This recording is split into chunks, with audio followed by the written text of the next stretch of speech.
For 20 long years, I lived with the bitter belief that my high school sweetheart had abandoned me for money until yesterday afternoon, when I saw her working second shift at a rundown laundromat just 3 blocks from my office.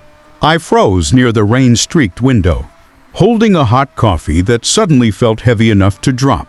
Her back was slightly bent, her hands were calloused from physical labor, and she was struggling to drag a rusted basket of damp clothes across the floor. I spent 2 decades thinking she chose a life of luxury over our humble future back when we were 25.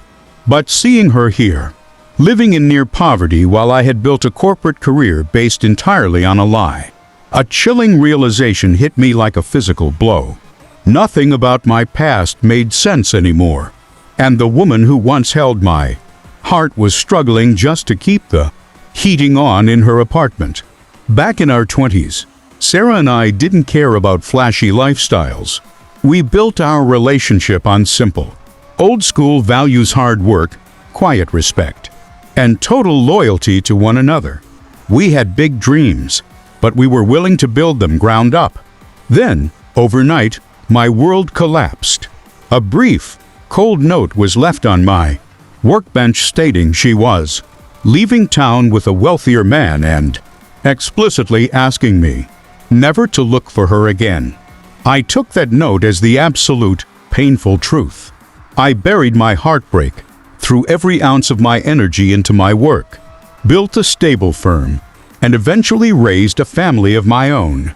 But as I watched her through that window 2 decades later, those years of buried resentment melted into terrifying suspicion. I didn't rush in like a hot-headed kid. I took a deep breath, composed myself. But I knew in my gut I wasn't walking away until I had answers. I quietly walked into the small diner across the street where she sat down for her 15-minute break. When her eyes raised and met mine, there was no guilt or deceit in her expression, only pure, paralyzing shock, as if she were staring at a ghost from a past life. What she revealed to me over the next 20 minutes made my stomach turn. Sarah never wrote that note. 2 decades ago, she was told that I had paid her landlord to end her lease so I could move out of state without any emotional ties. The person behind this unspeakable tragedy was my former business partner, a man I broke bread with every week.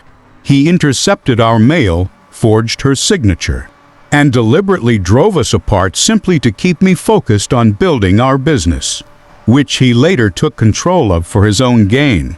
The anger inside me didn't turn into a loud confrontation. It turned into a quiet, cold calculation. My former partner had used deceit to construct his comfortable retirement, while Sarah suffered in silence, raising her kids alone on hourly wages after her late husband passed away. Instead of wasting years in a messy court trial that the legal system would drag out, I met with my auditors. We dug up old financial records from our original partnership and found clear proof of tax evasion and fund diversion he had committed back then. I didn't call the police immediately. I walked into his office, laid the documents on his desk, and gave him a quiet choice: face an immediate audit and criminal investigation that would destroy his reputation, or quietly fund a private, irrevocable financial annuity for Sarah's family. Within 3 days, his lawyers drafted the settlement. Justice wasn't flashy, it was quiet, brutal, and effective. With the financial settlement finalized, Sarah's daily struggle ended. Her back taxes were cleared, her housing was secured, and she was able to give notice at the laundromat for good. However, Sarah is a woman of quiet pride. She never asked for help, nor would she ever accept handouts. I made sure the funds were legally framed as long overdue compensation from an old corporate oversight, keeping her self-respect completely intact. Helping her wasn't about playing the savior or flexing my position. It was about honoring the honest, selfless love we shared when neither of us had a dime to our name. Now, We sit across from each other not as wide-eyed 25-year-olds, but as two mature adults carrying the weight of 2 decades of separate lives. She has her grown children and grandchildren. I have mine. We both carry established routines, family ties, and deep responsibilities to the homes we built. The tragedy of our youth has been healed, and the lie that kept us apart was brought to light. But life at our age isn't a Hollywood movie where you just press rewind and pretend. 20 years didn't happen. Rebuilding a romance now touches to whole family trees, adult children, and grandkids who rely on our stability and peace.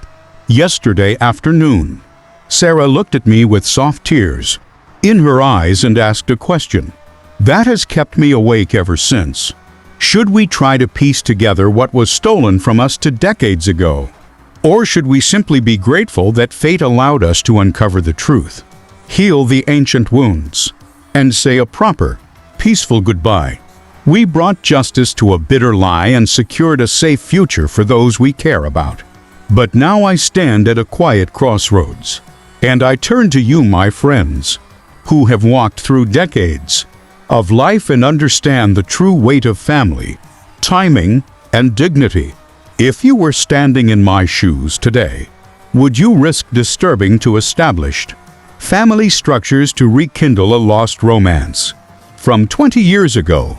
Or would you accept that some chapters are meant to be closed with peace once justice has been served? Please share your wisdom and honest thoughts in the comments below.